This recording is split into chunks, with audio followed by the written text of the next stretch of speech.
Travel is honestly my favorite thing to spend money on, but it is also probably one of the most expensive things, from hotel to flights to food and all the little random things that add up on your trip. A while ago, I started asking myself, if I'm already spending money on travel, is there a perk or a way that I could save some more extra money?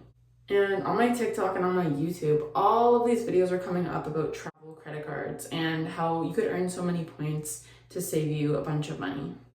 After lots and lots of research, I found what I think works best for me. I spend under $1,000 a month on my current credit card, so I didn't want something that wouldn't give me a high payback. I also live in Canada, and my main expenses are grocery stores, restaurants, and entertainment. This is not a sponsored video, but just the card that works best for me, or that's been working for me so far. And after all this research, the card that I finally landed on was the Scotiabank Gold Amex. In this video, I'm going to break down exactly why I chose it, why I think it would benefit you, and then some of the cons that might steer you away to another card. People have been really hyping up the Amex Cobalt card, but in terms of Canada at least, the benefits weren't that worth it. The main reason that I chose this card over other cards is it follows the Scene Point system. I'm already a Scotiabank user, so I've already collected Scene Points on my debit card, but this card allows you to collect points even faster if you're using it correctly. You collect 6 times the points at any of these grocery stores: Freshco, Sobeys, Safeway, and Foodland. You also get 5 times the points at any restaurant that you're eating in or dining out of. So that includes any Uber food deliveries, DoorDash, or things like that. You also earn 5 times the points at movie theaters and any concerts that you're visiting. You earn 3 times the points for redeeming gas or using ride shares like Uber. 3 times the points for any streaming services that you use, like Netflix or Amazon Prime, and 1 times the points for any other of those offers. Another hack that I saw other YouTubers use, I haven't used this myself, so I don't know the validity of it. However, I've seen other people use this hack where they will buy gift cards for things like gas or Walmart at one of the stores like Freshco or Foodland that you can redeem 6 times the points. And that way they're making 6 times the points for their gas instead of 3 times the points. I feel like Scotiabank credit cards also have great initial sign-up programs. And right now they have a great offer where you can get 50,000 extra points, which is equivalent to about $500 Canadian in your first year. The only criteria is that you spend at least $2,000 in the first 3 months, which will grant you 30,000 Scene Points. And if you spend $7,500 within a year, you're granted an extra 20,000 points. So if you know you're going to be making about $7,500 in purchases, it's an easy way to make an easy $500. Another huge perk that this Scotiabank Amex card offers is that there is no foreign transaction fees. Normally, if you're going to another country and you're using a credit card, it will charge you 2.5%, which can add up. This card is 0% foreign transaction fees. So for example, if you spend $2,000, that's saving you $50.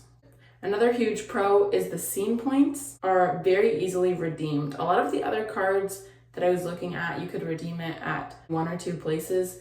With the Scene Points, you don't even have to redeem it with travel. You could redeem it for entertainment or tickets or even groceries.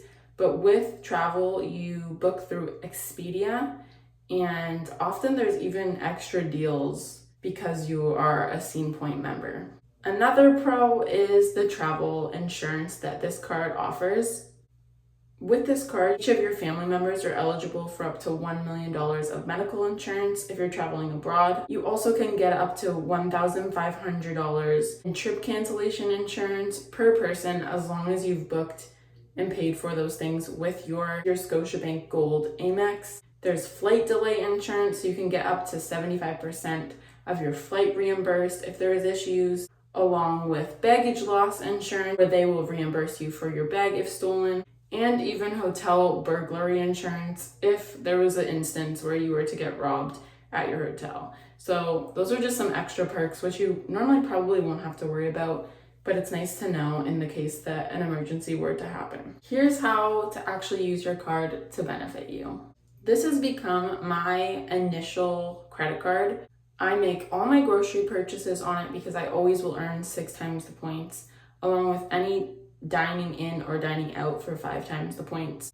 And I also use this for all my travel expenses. Just so you get an idea about the value of a scene point, for 100 scene points, that is equivalent to about $1. For example, with the 5 times bonus, I used my card and spent $15 dining out and getting takeout, and it gave me 72 points, which is 70 cents.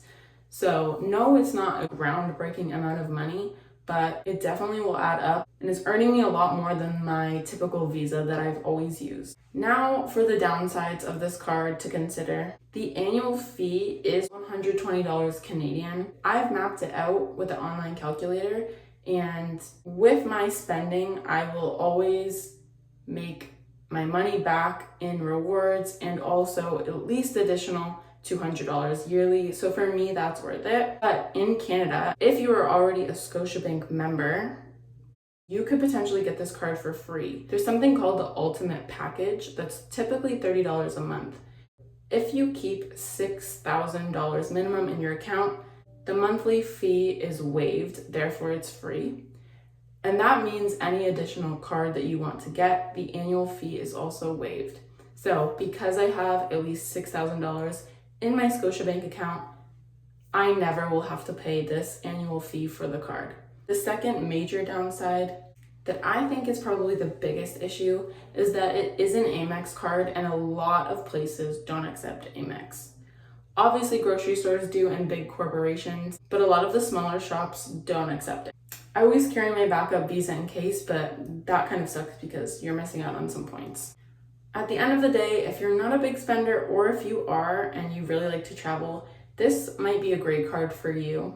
If you spend a lot of money on groceries, entertainment, eating in or out, and just daily expenses like gas, this is probably a good option to look at. This is a card that saves you money abroad, where you collect points on everything you buy, and for that, I think it's pretty worth it. If you liked this video, don't forget to like, comment, and subscribe for some more travel tips and travel videos, and I'll see you in the next one.